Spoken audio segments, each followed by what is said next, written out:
नमस्कार दोस्तों, मैं विकास त्रिवेदी आपके अपने यूट्यूब चैनल विकास स्टडी सर्कल पर आप सभी का स्वागत करता हूं। दोस्तों, आज हम बायोलॉजी की तीसरी क्लास में आपका स्वागत करते हैं। इसकी पहली क्लास में हमने मानव रक्त के बारे में जानकारी की थी और दूसरी क्लास में हमने मानव शरीर के तंत्र के बारे में, जिसमें पाचन तंत्र के बारे में जानकारी की थी। उसी के क्रम में हम आज पाचन कार्य में भाग लेने वाले प्रमुख अंगों के बारे में जानकारी करेंगे। तो शुरू करते हैं। सबसे पहले यकृत, लीवर के बारे में जानकारी करते हैं। दोस्तों, ये हमारी बॉडी का तो बहुत ही इम्पॉर्टेंट पार्ट है ही, साथ में एग्ज़ाम की दृष्टि से भी बहुत इम्पॉर्टेंट है। इस टॉपिक से एक क्वेश्चन तो सभी परीक्षाओं में, जिन परीक्षाओं में साइंस पूछी जाती है उनमें पूछा ही जाता है। तो शुरू करते हैं यकृत को। दोस्तों, यकृत जो है वो मानव शरीर की सबसे बड़ी ग्रंथि है। दोस्तों, यकृत जो है वो मानव शरीर की सबसे बड़ी ग्रंथि है। दोस्तों, ये परीक्षाओं में क्वेश्चन सीधे ऐसे पूछा जाता है कि मानव शरीर की सबसे बड़ी ग्रंथि किसे कहते हैं, तो इसका आंसर यकृत होगा। उसके बाद दोस्तों, यहाँ पर अगर क्वेश्चन आ जाए कि मानव शरीर की दूसरी सबसे बड़ी ग्रंथि, तो आग्नाशय हो जाएगा। और यकृत का वजन 1.5 से 2 किलोग्राम होता है। दोस्तों, यकृत का वजन 1.5 से 2 किलोग्राम होता है। दोस्तों, यहाँ पर मेल में यकृत का वजन 1.4 से 2 किलोग्राम तक, और फीमेल में यकृत का वजन 1.2 से 1.4 तक होता है। उसका रीज़न यही है कि हमारी बॉडी के अंदर के जितने भी पार्ट हैं वो मनुष्य के वजन पर निर्भर करते हैं, इसीलिए मनुष्य के यकृत का वजन ज़्यादा होता है। और अगर नॉर्मल क्वेश्चन आ जाए जिसमें मेल या फीमेल ना दिया हो, तो हम वहाँ पर आंसर सीधा 1.5 किलोग्राम लगा देंगे। तो दोस्तों, हम मानव के शरीर की सबसे बड़ी ग्रंथि यकृत है और इसमें यकृत का वजन 1.5 से 2 किलोग्राम होता है। उम्मीद करता हूँ आपको समझ में आ गया होगा। उसके बाद आगे बढ़ते हैं। यकृत के द्वारा ही हमने पिछली क्लास में आपको पढ़ाया था कि यकृत के द्वारा ही पित्त रस का स्राव होता है। दोस्तों, यकृत से ही पित्त रस का स्राव होता है। और आपको ये भी बताया था कि पित्त रस का कार्य क्या होता है। पित्त रस दोस्तों, आँत में जो क्रमानुकुंचन गति होती है उसको बढ़ाता है, उसको तीव्र करता है, जिससे भोजन पाचन में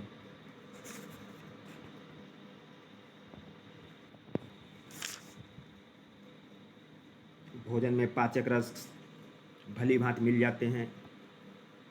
उसके बाद आगे देखते हैं दोस्तों। उसके आगे है यकृत, जो प्रोटीन के उपापचय में सक्रिय रूप से भाग लेता है। यकृत हमारे शरीर के भोजन में प्रोटीन के उपापचय में सक्रिय रूप से भाग लेता है और प्रोटीन के विघटन में के फलस्वरूप उत्पन्न विषैले अमोनिया को NH3, भोजन में उत्पन्न विषैले अमोनिया को यूरिया में परिवर्तित कर देता है। दोस्तों, प्रोटीन के विघटन के फलस्वरूप उत्पन्न विषैले अमोनिया को या यकृत जो है वो यूरिया में परिवर्तित कर देता है, और यूरिया का सूत्र होता है NH2CONH2। उसके बाद आगे देखते हैं। आगे यकृत प्रोटीन की अधिकतम मात्रा को कार्बोहाइड्रेट में परिवर्तित कर देता है। यकृत जो है वो प्रोटीन की अधिकतम मात्रा को कार्बोहाइड्रेट में परिवर्तित कर देता है। दोस्तों, ये यकृत जो है वो शरीर में सभी पदार्थों को संचित करके रखता है, और हमारे शरीर को जिस समय किसी भी पदार्थ की ज़रूरत होती है तो यकृत उसकी पूर्ति करता रहता है। तो हमारी बॉडी में इसीलिए यकृत का बहुत ही महत्वपूर्ण रोल है, और एग्जामों में भी। आगे देखते हैं। कार्बोहाइड्रेट उपापचय के अंतर्गत यकृत रक्त के ग्लूकोज वाले भाग को ग्लाइकोजन में परिवर्तित कर देता है। दोस्तों, कार्बोहाइड्रेट के उपापचय के अंतर्गत यकृत रक्त के ग्लूकोज वाले भाग को ग्लाइकोजन में परिवर्तित कर देता है। और दोस्तों, यकृत में जो भी कार्बोहाइड्रेट और ये प्रोटीन या विटामिन जो भी संचित होते हैं वो ग्लाइकोजन के रूप में ही संचित होते हैं। उसके बाद जब ग्लाइकोजन के रूप में ये परिवर्तित कर देते हैं और मनुष्य के शरीर को ग्लूकोज की आवश्यकता होती है, तो यकृत इसकी पूर्ति करता रहता है। उसके बाद आगे देखते हैं, इसी प्रकार यकृत ग्लूकोज की मात्रा को नियमित नियमित बनाए रखता है। दोस्तों यह परिवर्तित कर लेता है ग्लाइकोजन के रूप में और इसे धीरे धीरे ग्लूकोज में परिवर्तित करता रहता है और हमारे शरीर को ग्लूकोज प्रदान करता रहता है। उसके बाद आगे देखते हैं, भोजन में वसा की कमी होने पर यकृत कार्बोहाइड्रेट के कुछ भाग को वसा में परिवर्तित कर देता है। दोस्तों भोजन में वसा की कमी होने पर यकृत कार्बोहाइड्रेट के कुछ भाग को वसा में परिवर्तित कर देता है। उसके बाद दोस्तों ये अगला क्वेश्चन बहुत ही इंपॉर्टेंट है और बहुत बार परीक्षाओं में पूछा गया है कि फाइब्रोनोजन नामक प्रोटीन का उत्पादन यानी प्रोडक्शन कहाँ से होता है, तो इसका आंसर सीधा यकृत होता है। उसके बाद रक्त के फाइब्रोनोजन का कार्य क्या होता है दोस्तों, फाइब्रोनोजन का कार्य होता है कि यह रक्त का थक्का बनाने में मदद करता है। तो ये दो क्वेश्चन बहुत ही इंपॉर्टेंट है कि फाइब्रोनोजन नामक प्रोटीन का उत्पादन कहाँ से होता है, यकृत से, और रक्त का थक्का बनने में मदद करता है कौन सा प्रोटीन, फाइब्रोनोजन।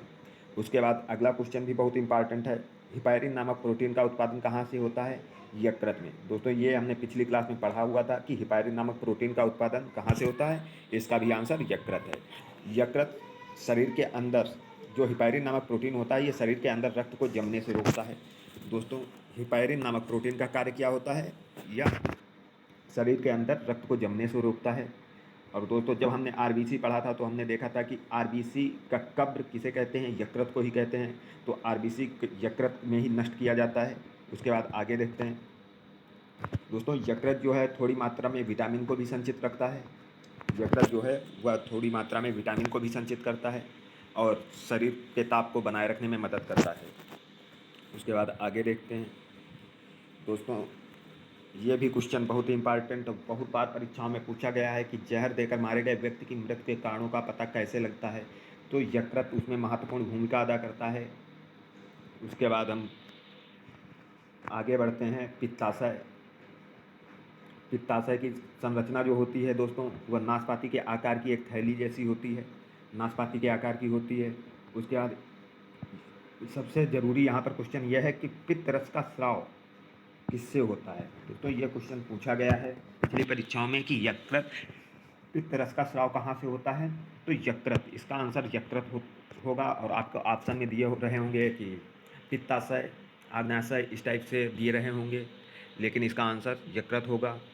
और पित्त रस पीले हरे रंग का क्षारीय द्रव होता है। आपको हमने क्षारीय और अम्लीय के बारे में अंतर बहुत अच्छे से बताया था पिछली क्लास में और उसके भी पिछली क्लास में, कि क्षारीय वो होते हैं जो जिनका पीएच मान 7 से अधिक होता है और अम्लीय वो होते हैं जिनका पीएच मान 7 से कम होता है। दोस्तों पीएच स्केल जो होती है उसकी खोज सोरेनसन ने की थी और पीएच स्केल पर नंबरों की संख्या 0 से 14 तक होती है और जिसमें 7 नंबर जो होता है वो उदासीन होता है। जिसका पीएच मान 7 होगा यानी वो पदार्थ उदासीन होगा और जिसका 7 से कम पीएच मान होगा वो अम्लीय होगा और जो 7 से अधिक होगा वो क्षारीय होगा। तो यहाँ पर पित्त रस जो है वो क्षारीय द्रव है। इसका मतलब ये है कि पित्त रस का पीएच मान 7 से अधिक होगा। तो दोस्तों यहाँ पर देखते हैं कि पित्त रस का पीएच मान कितना है। तो पित्त रस का पीएच मान 7.7 होता है। बहुत ध्यान से याद रखना दोस्तों, ये क्वेश्चन बहुत ही पूछे जाते हैं और हमारी बॉडी का इम्पॉर्टेंट पार्ट है यकृत। पूरे चांस रहते हैं पूछे जाने के। दोस्तों परीक्षाओं में वही क्वेश्चन पूछे जाते हैं जो मानव से रिलेटेड होते हैं, तो यहाँ पर यकृत का मुख्य रोल है। तो आगे देखते हैं, पित्त रस में जल की मात्रा 85% होती है और पित्त वर्णक की मात्रा 12% होती है। और आपने देखा कि पित्त रस का कलर जो होता है वो पीले हरे रंग का होता है। पित्त जो है वो क्षारीय द्रव होता है और इसका पीएच मान 7.7 होता है। उसके बाद आगे हम देख लेते हैं पित्त के मुख्य कार्य। दोस्तों यह भोजन को क्षारीय बना देता है जिससे अग्नाशयी रस क्रिया कर सके। दोस्तों यह भोजन को क्षारीय बना देता है क्योंकि इसका पीएच मान 7.7 होता है, तो यह खाने को क्षारीय बना देता है जिससे अग्नाशयी रस क्रिया कर सके। उसके बाद पित्त का मुख्य कार्य होता है वसाओं का इमल्सीकरण करना। दोस्तों पित्त का मुख्य कार्य होता है कि वसाओं का इमल्सीकरण करना। दोस्तों उसके बाद आगे, या आंत की, अभी हम आपको बता चुके हैं इसी क्लास में ऊपर, या आंत की क्रमांकन गतियों को बढ़ाता है जिससे भोजन में पाचक रस भलीभांति मिल सके। उसके बाद विटामिन के अवशोषण में सहायक होता है। दोस्तों ये पित्त रस जो है वो विटामिन में जो है विटामिन के में अधिकतम मात्रा में और सभी विटामिनों के अवशोषण में सहायक होता है। उसके बाद आगे देखते हैं, पित्त वाहिनी में अवरोध बहुत ही इम्पॉर्टेंट क्वेश्चन है दोस्तों कि पीलिया कैसे हो जाता है, तो उसके लिए बहुत ही इम्पॉर्टेंट है। जो पित्त वाहिनी होती है यानी पित्त रस को ले जाने वाली जो होती है कोशिका, उसे पित्त वाहिनी कहते हैं। पित्त वाहिनी में अवरोध हो जाने पर यकृत कोशिकाएं रुधिर को विलिरुबिन विलिरुबिन लेना बंद कर देती हैं। फलस्वरूप विलिरुबिन संपूर्ण शरीर में फैल जाता है और इसे ही पीलिया कहते हैं। दोस्तों विलिरुबिन के कारण, जब विलिरुबिन संपूर्ण शरीर में फैल जाता है तो पीलिया हो जाता है। तो यहाँ पर पीलिया से भी क्वेश्चन बहुत ज़्यादा बनते हैं दोस्तों। उसके बाद